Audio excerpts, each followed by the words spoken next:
We all can remember that favorite storybook that we read over and over, the one our parents could recite in their sleep, and we also can remember the characters and the morals of those stories. These are the lessons we likely still live by today when we're searching for that right answer or that right choice when we want to move forward.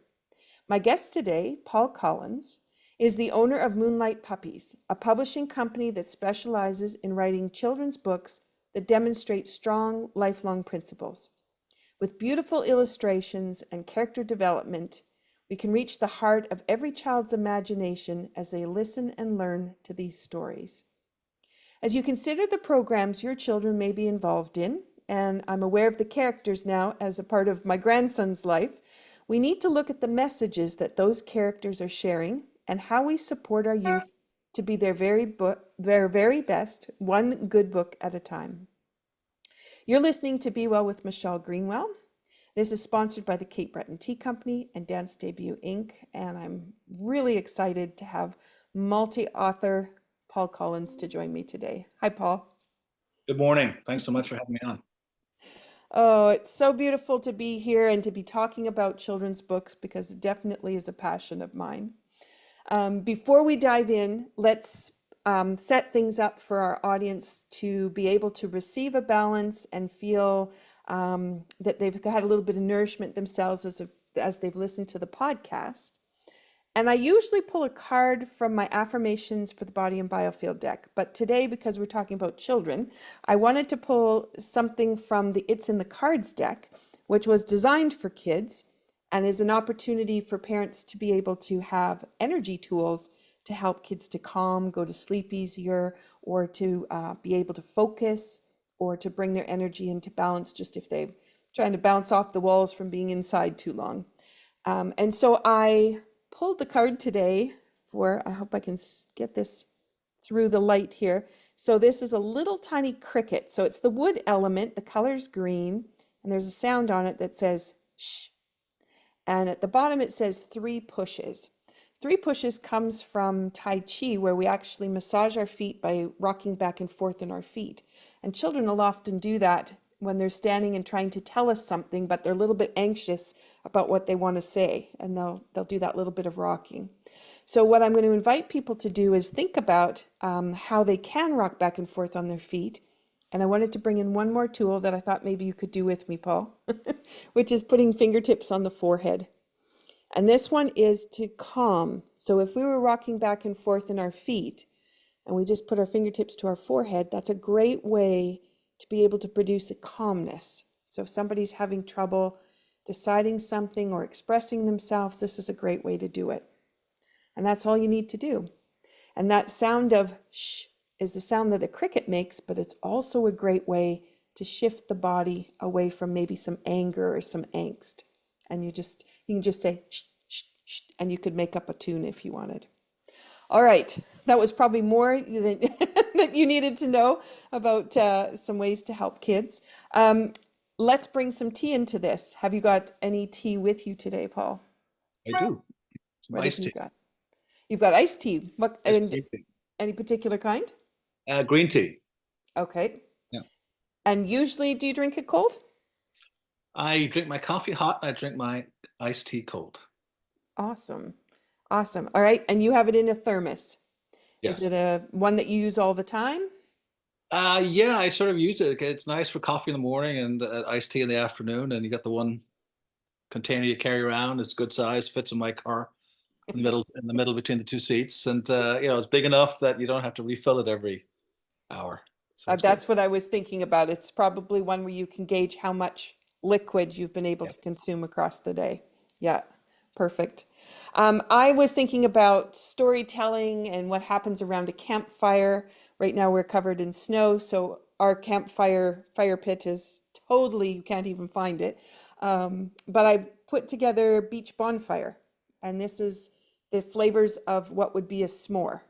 So your caramel, marshmallow, graham wafer, chocolate kind of piece. For those that haven't had a s'more, you usually melt the marshmallow over the campfire, and then you take the cookie wafers and you sandwich it with a piece of chocolate. Lovely. So that's what's inside my mug today. I thought I'd bring a little of the campfire in. So cheers to you and thank you very much for joining us on the podcast. And Sure. Thanks for we say having me. slàinte. Launch it. Absolutely. Awesome. Okay. All right. So from there, you have an amazing story, I know, of transformation, and you and I've talked about some of the different things you've experienced.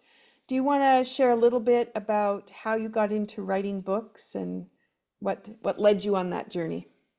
Sure. No, again. Yeah, so I started out as a, career investment banker, a finance numbers guy, travel around the world, and honestly didn't spend that much time at home. Got married late in life, and kind of had my kids a little bit later. And when I actually had some time to come home and sit down and read the books, I was quite disappointed with the messages in the books and the artwork, and some of the messaging wasn't on point in how I sort of grew up. I grew up in a Christian background, Jesuit boarding school, strong family sort of culture background. And sort of, I always felt books should have sort of family values or a moral compass, or, they should have action stories to get the kids involved, have some fun, have some mental challenges in the books. And, I think anybody who's had kids has gone through the experience of, hey, dad, tell me a story. And that's how it started. It started with, dad telling me a story. And the first one was my son asking me a story about a dragon. And that was what led to the dragon's treasure. And at the time I was trying to teach him how to count to 10 and say please and thank you. And you don't get ice cream unless you finish your dinner and things like that. So I ended up creating this really nice story about a boy who has to go through all these challenges that the king's knights can't get through to get to the treasure so he can help people buy food and save the people in the kingdom. But how you sort of work things in, one of the challenges he had to get through was getting past the octopus who could hold 8 swords or throw 8 spears. And he was telling the little boy, there's nothing that you can do that I can't do better. And the little boy says, well, I can count to my 10 fingers, can you? And of course the octopus couldn't. So it's sort of using the imagination with the kid to sort of get them to do things and have them participate in the story. And I started off, and I didn't know anything about publishing or ebooks or social media, or so it was a big learning curve coming up and trying to learn all of that. And then most recently, I decided that having traveled a lot, worked a lot, that I wanted to spend more time with my kids. So I retired about a year ago, and I'm spending more time now on my books. I'm actually writing a book with with my son on climate Mhm. change, which is a passion of his. And I want to spend more time because in 6 years they've all gone to college, and who knows how often you'll see them and where they'll end up. I was born in Dublin. I ended up here in the States, so you don't know. And I want to enjoy their time and spend time with them. And that's one of my regrets with my dad. I didn't spend more time with him. Mhm. Mhm. And it's interesting too when you look back as an adult and an older adult, and you look back on those times and your choices when you were trying to, you know, put your independence in, but also that separation piece. And then what is the role that our parents do play for us? And what stories do they bring back? Yeah, yeah. Uh, so as you've worked your way through the different parts of the book, as you're describing the dragon and in the castle, you know, like you already had me captured, just with the details that you put in there. Do you want to talk a little bit about how you develop the characters in your books? Yeah, it's. I guess my writing is a little bit different. I tend to start with a need. Sort of, for example, my one of my kids will come to me and say, "Dad, can you tell me a story about um, Christmas?" I'll make up a Christmas story. So and I would sort of, okay, boy, there's an idea. So I'd go away and kind of think about it, and I would sort of sit down and I'll give you one example is a story I wrote, Ellie the Eagle, the Rockefeller Christmas tree. So I sat Mm-hmm. down. I said to her, "Well, what do you love about Christmas?" And she said, "Well, we were in New York, and I love the Rockefeller Christmas tree." I was like, "Okay, Rockefeller Christmas tree." And then I thought, well, what's that's an iconic image of Christmas. What's the iconic image of America? It's the American Eagle. So I took the two together and came up with a story about the Rockefeller Christmas tree, which she grows up on a farm, and the tree is cut down and becomes a Rockefeller Christmas tree. But in it is housed this nest with four eaglet eggs, and she and the eaglets become friends. And she gets on the eagle and flies to New York. And I'll let you read the book. She saves the day, but it sort of brings all the images of it together. But it starts off with an idea, and then I sort of think about what characters make sense and how to pull it together. So it's sort of a sort of thinking process. And then what I like to do is sort of build messages into it. In that case, it was about helping others. You got to help your friend, and true friends will really have your back and will step up to the occasion. And then for fun, I put my kids in the book. So when people look at the book, actually, very often they're my kids when they were younger. So it's a lot of fun. And so if you look at some of the books I came up with, The Seamstress and the Prince, that was my eldest daughter wanted a princess story. And there's great stories out there. We all know the names, but I wanted a story that was a little bit different and had a twist that was more modern. Hmm. So in that story, the little girl, she starts off and she goes to fight, and she's an orphan. She goes to fight for the king in the war, and she loses her leg, comes back as an army vet. And she had fallen in love with the prince, but the prince didn't know her because she had no money and she was in tatters, and she didn't have very much. And the king and the queen wanted to find him a good wife, so he'd have sort of a good backing. And so they hold all these competitions, and with the help of the animals in the forest, she actually ends up winning the competitions. And she's afraid at the end that he won't love her because she has the handicap, but he's like, it doesn't matter, I love you for who you are. But the twist of my story is because she's so brave and clever and resourceful, the king makes her general of the armies and the prince the stay-at-home dad.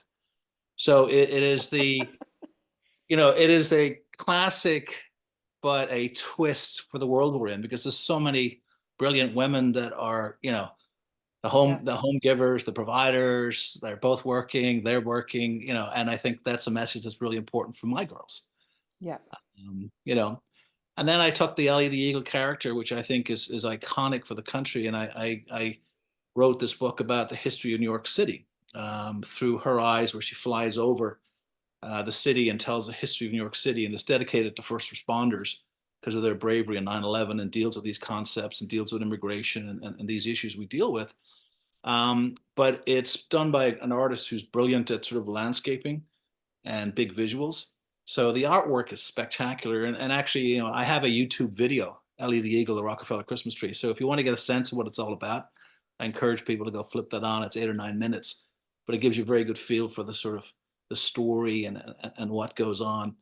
And then another story was, my son wanted a story about a tarantula spider, and I was like, ugh, I mean, how do you What write a will I do story? with that one? Yeah. Yeah, what do I do with that one? That was tough. And then we had this lovely teacher who was in here doing a little bit of babysitting for us, a friend. And she said, wouldn't it be great if we had a story about, bullying, that I could sort of, do my, with my third grade kids, first week back at school, talk about the concept of bullying and why it's not a good thing.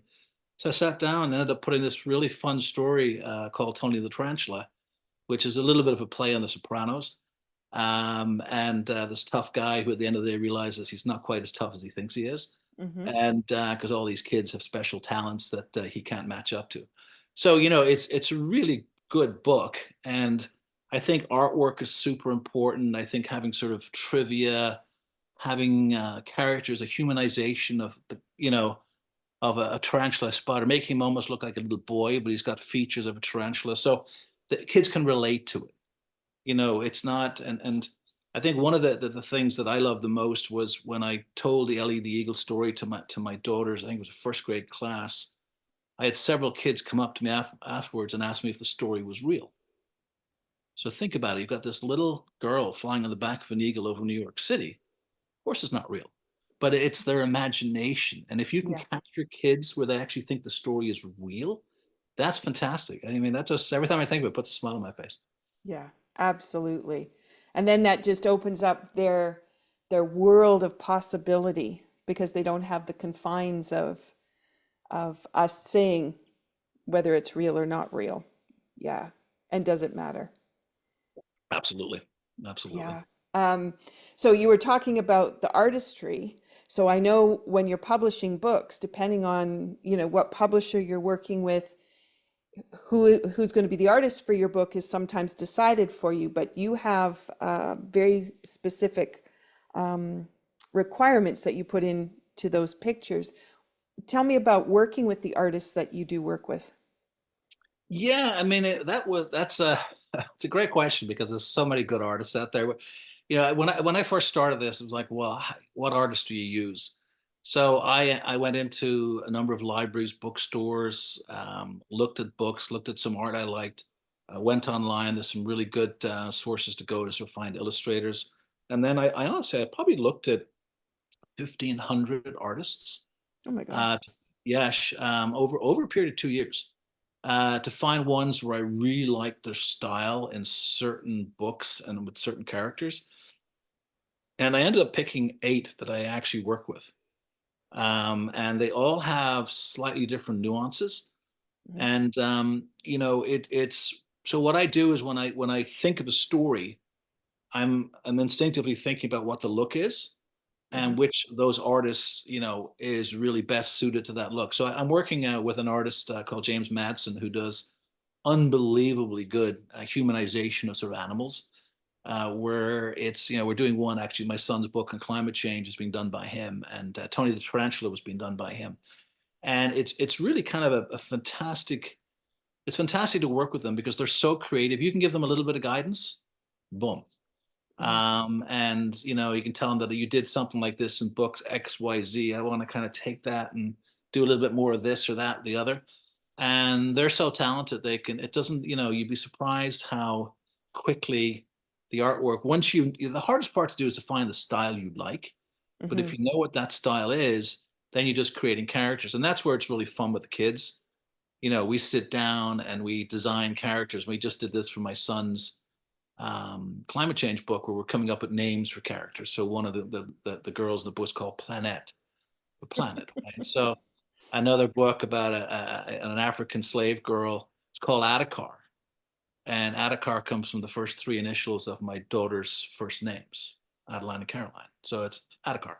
So it's sort of fun to sit down and do this and design the characters and how would you like the character to look and but bushy hair, blonde hair, tall, short. That's a lot of fun.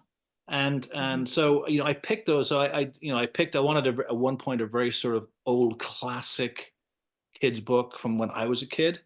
So I picked this artist who was brilliant doing watercolors, and he did Connor the Crafty Crocodile, a guy called James Bennett, which is an absolutely beautiful book.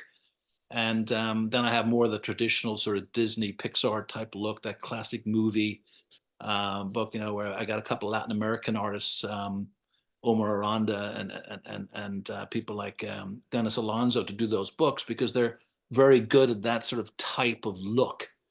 So that's how I picked them. And what's really interesting is yeah, sometimes you don't know why books resonate with kids. I've got one book that's Moonlight Puppies. It's a Halloween story. But for some reason that really resonates with kids on the spectrum, that sort of the autism spectrum. And there are some kids I'm told by their parents that won't go to bed unless they read the book 2 or 3 times before they go to bed, and they'll sleep with the book they'll sleep with the book in their bed. And I look at the art and I go, yeah, it's interesting, but it's all about what resonates. Mhm. And it's that's the fun of it. So I'd really recommend. People call me sometimes and say, well, what artist would you recommend? And it's all the questions: what style do you want? What look do you want? What feel Mhm. do you want? Because art, most thing about kids are either can't read or beginning to read, so the artwork is everything. Yes. Art tells 1,000 words, so that art has to pull them in and get them excited. So Yeah. you need action, you need bright colors, you need interesting characters, you need visualizations and expressions.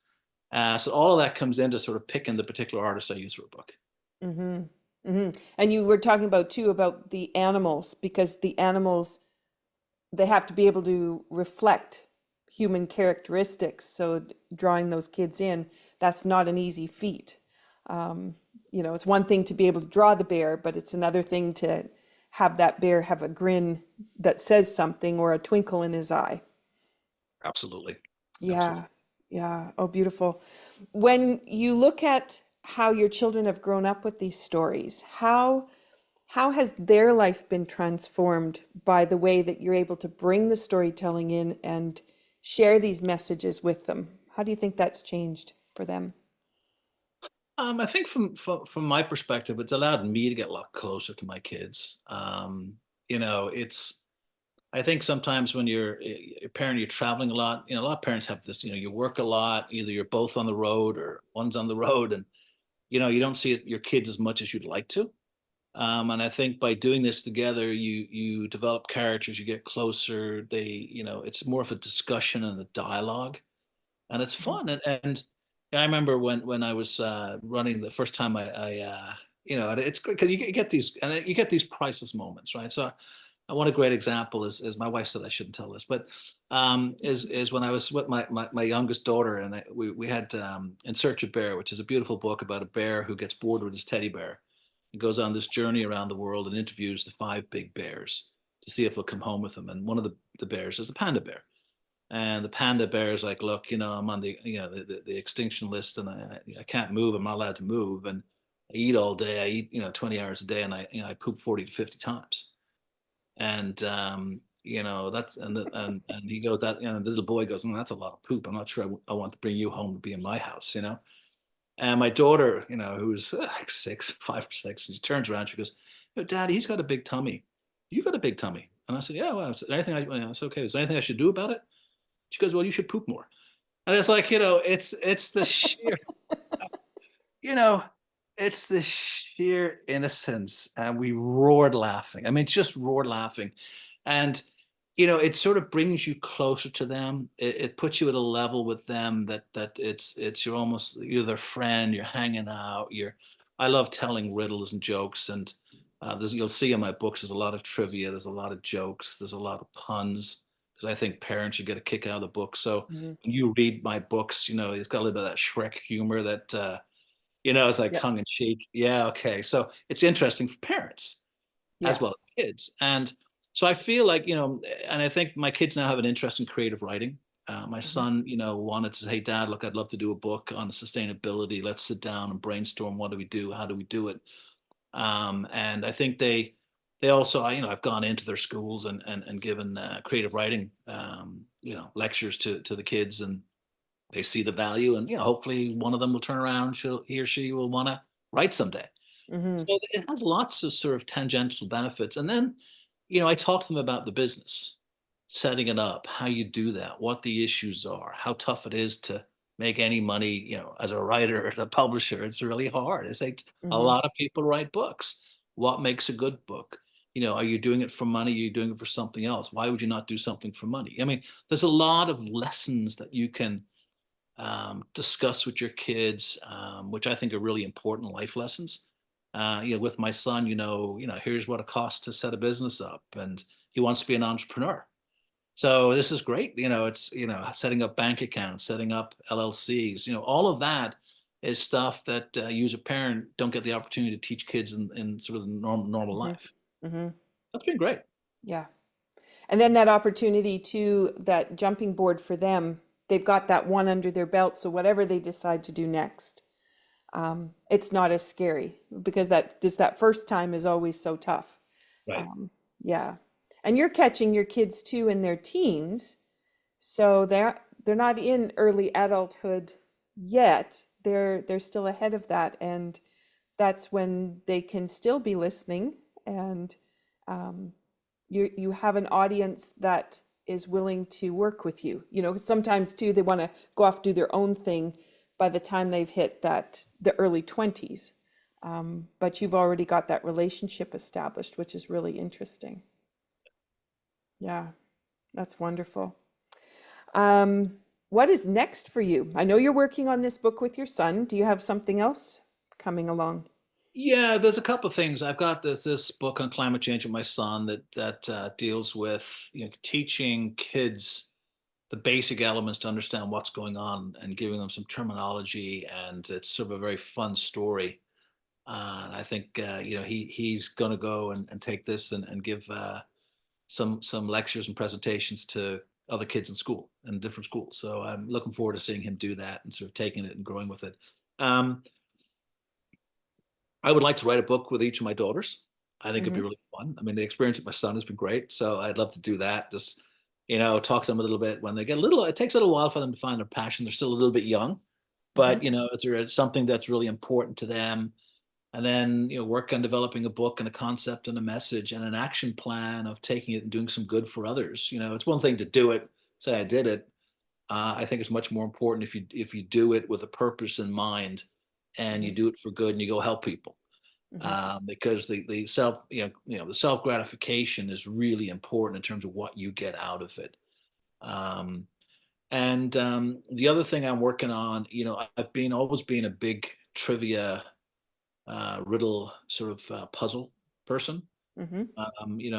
When we've got my kids have friends over, summertime, and we're all sitting around eating burgers and stuff. I'm always doing trivia games and riddles and stuff, and so I'm actually putting a family game together, um, Mm. which really is a game that anybody can play. Grandparents can play against kids. You can have men versus women, boys versus girls. You can do it based on age. So but it's a game that anybody in the family can play, and you can mix the teams up any way you want. Everybody can play. Which is very different because there's other games out there that are great, but they're suited to certain age groups, and you have to have knowledge of TV shows from the '70s, or pop from last month. Hmm. And that for the average person, that's really tough. So coming up with a game that's really fun for all, but actually tests the brain and Hmm. gets you thinking, where you have to kind of work as a team to solve things, is really fun. So Hmm. that's what I'm working on. I've been using some friends as guinea pigs to try it out, and the response has been really good. So that's just a lot of fun, because that's coming up with fun and unusual questions, Hmm. where it forces people to sit down and actually think about things. But a Hmm. kid can do it just as easy as an adult. Yep. That's so that's a project I'm working on that I'm hoping here over the next, by the summer it'll be complete, and then I got to figure out how to produce it. I'm Yes. not sure I'm going to get into the games business, but I have to figure out where to go with it and what to do. So I, it's interesting because on the one hand, you've talked about planning and preparation and, knowing all these steps and pieces. And then there's the other part of you still, which is the designer, which is I'm not scared to create it and I will figure it out. I'll know, which is yeah, really cool. yeah, and I think it's important for people not to be afraid of things. Hmm. Just because you haven't done it and it's unknown to you, you can be pretty sure someone else has done it. Hmm. I mean, there's only one person who's the first person to the moon, but there've been others since, right? So, you know, I think that's what makes life really interesting, is if you can discover passions, if you can discover things that you can get behind that are fun, get others involved, and you Hmm. learn new things. I mean, for me, I find interesting, and people say this, in a way, I'm lucky because I have the two sides of my brain. One is the sort of numbers, accounting, the organization, that part of it, and the other part is sort of an imagination and creativity, and it's really fun when they mix. And because I just think it makes, yeah, I'd like to think it makes me a more interesting person. Maybe I'm wrong. Some people might say I'm definitely wrong, but I think it just makes life a lot more interesting when you talk to people, and Hmm. you try to educate your kids about what to do and to take risks and go into the unknown. Like my son wants to be an entrepreneur. That's as unknown as it gets, right? He doesn't know what Yep. business or how to go about it. He's got some ideas, but I think some of these things I'm doing will help him sort of feel, yeah, it can get done. You just have to make some phone calls and you can figure it out. Hmm. Hmm. Yeah. And for those people that are listening and, we talk about transformations, that one piece is you're right. Somebody will have done it before. And from what I'm listening and how you say things, you have that creative side, but you really have the caution of the logic side that allows you to dive into more detail than that creative person will just take and run. I tend to be more that person. But it just to think about that when you're making those transformations, yes, take a little bit of time to decide the way you want to go or how you might want to get there. And with the internet, there's so many ways now we can find who's done it before. How have people done it? What's their experience? But I think there's also something that's sort of internal in people. And I look back at an event when I was 16, and I was sitting at the end of my parents' bed on this little French chair they had. I barely fit in the corner, and you couldn't put your feet down. You had to put your feet in their bed. It had that much room. And I always remember saying that if I was ever going to succeed in life, I had to kind of change my outlook and my personality. I was this very shy, quiet kid, and my mom said it was like a light switch. The next day, I was sort of outgoing and interested in everything people were doing. And I think everybody has to sort of self motivate. Hmm. It's very hard to do, and I think that's success comes with self motivation. Hmm. It's not something that others can encourage you, but you have to turn the switch. Hmm. And the earlier in life you can find that, the earlier you'll sort of take risks or doing interesting things, I think the more rewarding life will be. I really Hmm. believe that. Hmm. I love it. And when you say you just have to turn the switch, that's it's so nice to know it can just change. It doesn't Yeah, have to but take time. It yeah, can, but but it doesn't have to. yeah, and it's not easy, and I see this with my own kids where like public speaking, everybody's afraid to do public speaking, right? And young people in particular don't like getting up and potentially embarrassing themselves in front of their friends and others, and you just have to make yourself do it. Hmm. It's one of those things, that the more you do it, the easier it gets. But be honest, I still get nervous when I get up in front of people and talk. It's human nature. You don't want to be embarrassed, you don't want to look bad, but it's getting comfortable enough with yourself. You're saying, you know what, the goal or the desire is greater than the personal sort of angst. And Hmm. it's one of, when you go back and you look at the principles of life that I have in my books, Hmm. have the courage to act. Happiness comes from getting things done. Those are things that are on point here. You have to want something, and if you want something bad enough, you'll be prepared to make the sacrifices that you need to get there. Whether you're Hmm. an athlete, whether you're an academic, whether you're an actor, actress, it doesn't matter. But you have to sort of make that conscious choice at some point in your life. Hmm. Hmm. And you brought in that piece that I did want to get to, which is your 10 principles of life. So you have your book, The Compass for Kids, which Right. brings that in. Do you want to talk a little bit about that? Sure. No.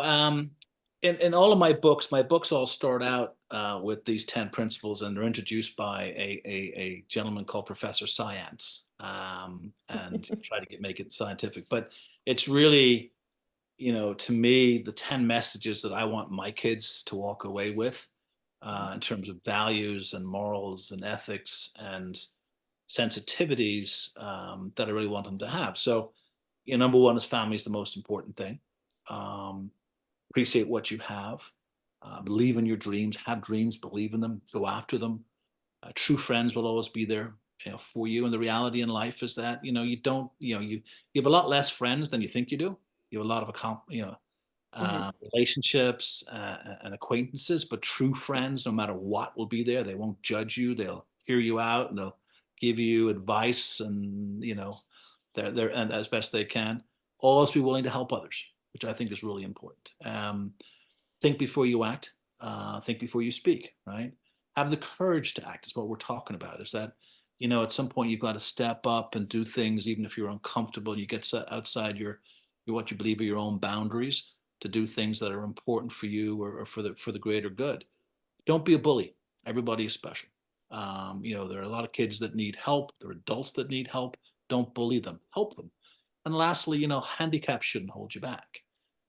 There are a lot of incredibly smart people that have issues, mental, physical, emotional, and that shouldn't hold them back, and people shouldn't penalize them. And I kind of learned this lesson a little bit when I was 18. I got hit by a drunk driver, and had 42 fractures, and missed my first year of law school. And I didn't want to fall behind my class, so and I got hit in December. I got out of hospital the end of June, and I ended up studying in the toilet, and upstairs in the bathroom, because it was the quietest room in the house, and studied for 6 weeks and passing my exams and kept up with everybody.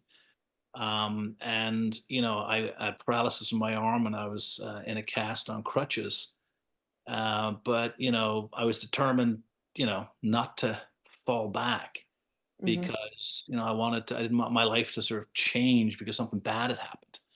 And I think, for people, it puts me in a situation where I realize how difficult it is for people with disabilities to do things. I mean, Mhm. we don't appreciate how difficult it is. And I don't think we help people enough. And I think it's something that, from a greater good perspective, we should be doing more of. Mhm. And if people can figure out ways to do that, highly recommend and compliment it. So, Mhm. Mhm. It's so interesting. It's thinking about, we have a friend that is hearing challenged, and we talk fast.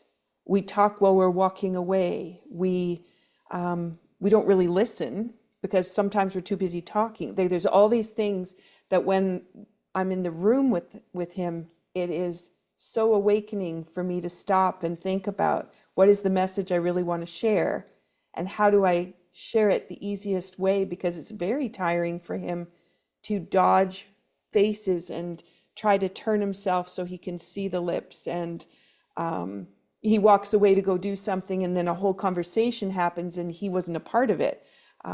It really is an interesting way when you start to reflect on, how do I assist in those kinds of situations, and how do I hinder?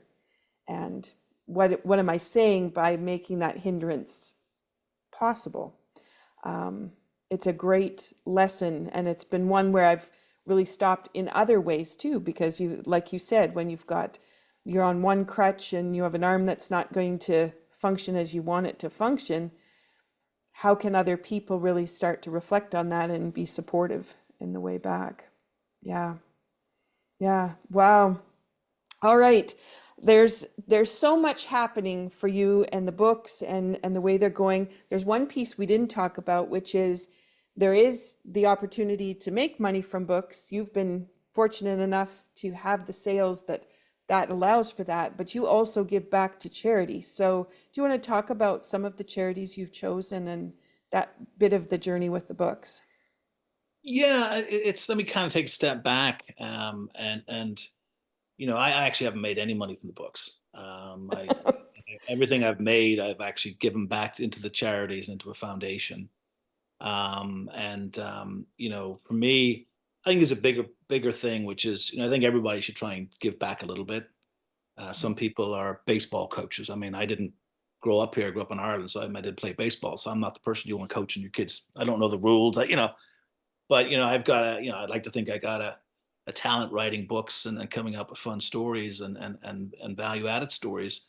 So for me, it was about creating a fun way to sort of, the messages were really important, getting it out and creating that. And right now 100% of the proceeds go to charity, so it's not a big money maker. And I decided to self-publish, to be honest, because I can give a lot more to the charity than publish through a publisher, because you end up with less than 10%. So there are choices I made. It's a lot harder to self-publish than go through a publisher, because you don't Mhm. have that big machine behind you and the advertising and the positioning. So it's a little bit tougher, but it's a little bit more personal. So it's much more of a personal project for me.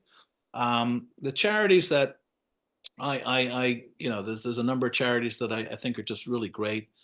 St. Jude's, Shriners Hospital, Orbis, which restores eyesight for kids with various viruses and so forth they get in contaminated water.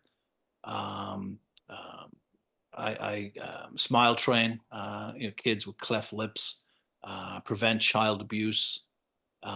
Silver Shield Foundation looks after children of fallen firemen and first responders, which I'm a huge fan of. I think that they give up so much for all of us, and it breaks my heart to see what happened in New York the other day with these first responders being beaten up by these individuals, and that's not the world we should be aspiring to live in.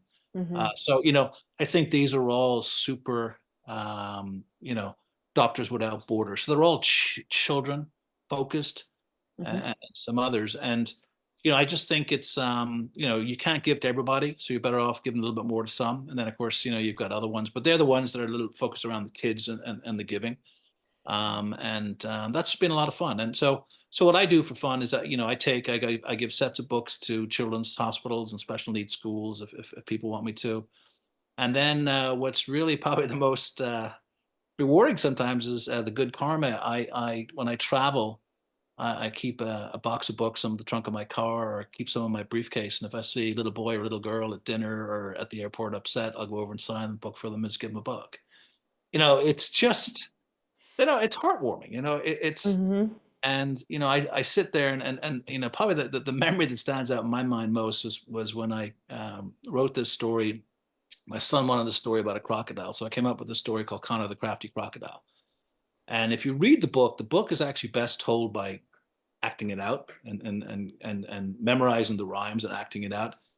But I have never in my life seen a kid belly laugh as much as he laughed after that story.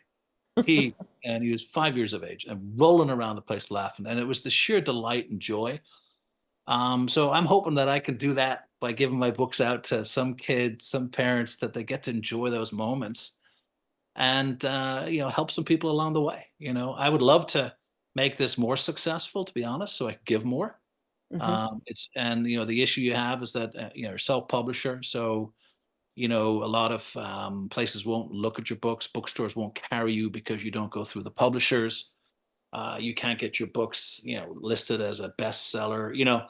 And then you've got to do advertising yourself and everything else. So it's a more difficult proposition, but I think personally a more rewarding one.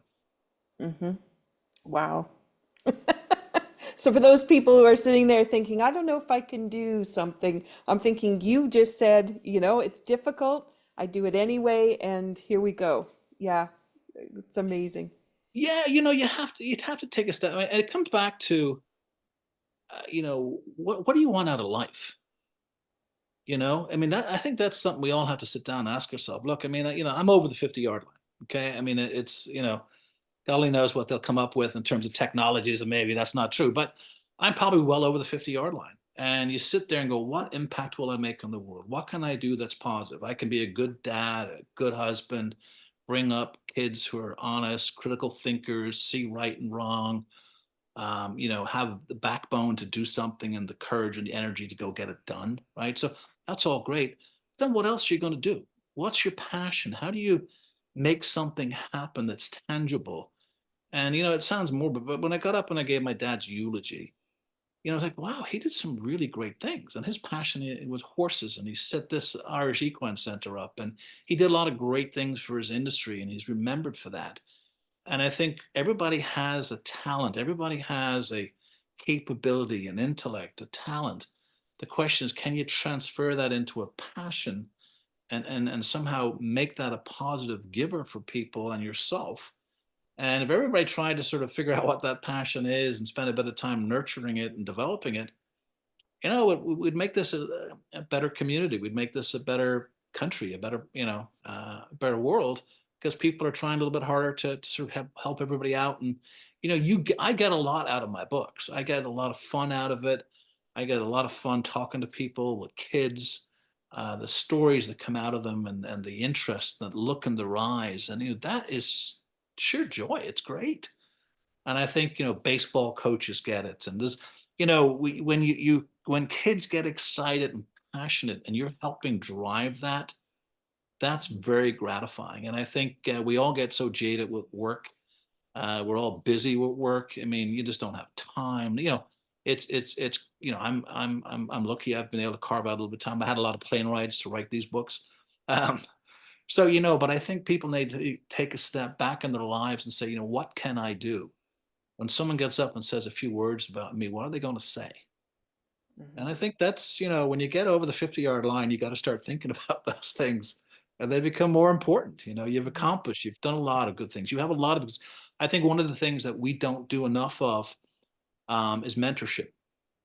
There's so much, experience and talent in older people that can help young people who are struggling with where to go, what to do in careers. And you're better off having a mentor, frankly, who doesn't know you that well, who can be objective. Tell Mhm. me the facts. Now, here's what I like. Here's what I don't. Here's what I think you should do. Now it's up to you.